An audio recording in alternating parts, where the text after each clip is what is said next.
Welcome to our Devos this week. For the next 2 weeks, we're talking about how to fight fair. You can't avoid confrontation in your life as a Christian, even if you live holy and if you do all the right things. But there are very clear descriptions that the Bible gives us and some tips that we can take from the scriptures that help us to fight in a way that both honors God and keeps the relationship intact. Now, this isn't exclusively for couples.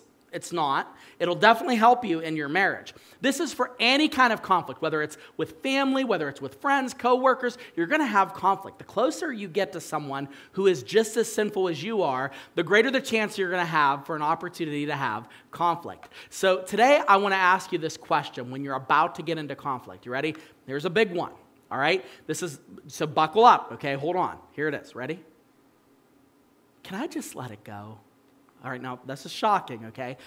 Can I just let it go? Did you ever think that that's an option in the conflict? Now, sometimes it's not, okay? Sometimes it's not. Sometimes it isn't. Sometimes somebody sinned against you. Sometimes somebody's hurt you. That maybe they're repeatedly doing something. There's a pattern of behavior that you're noticing. I get that.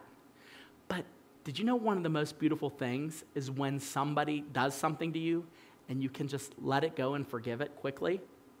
Now, we are living in a culture right now where we have to vocalize every single offense with our keyboard. And I've said this before and I've said it again. This is why I love social media, but I do try to stay pretty quiet and neutral on social media, so I'm a very boring follow. But this is what I've noticed. When somebody has an opinion about something or somebody's offended about something, we take to Facebook like an army and we storm it.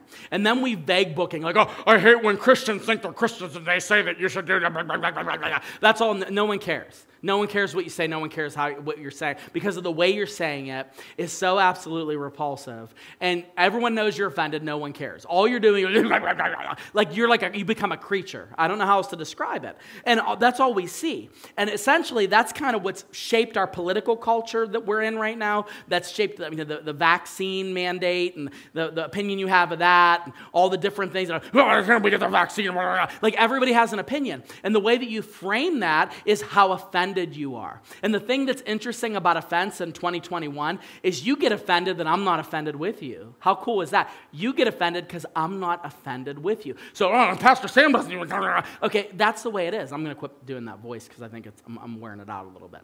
But this is what you need to realize. Here's one of the most beautiful things that God will give you as a gift in conflict. Sometimes you can just let it go. Like sometimes you don't have to say anything.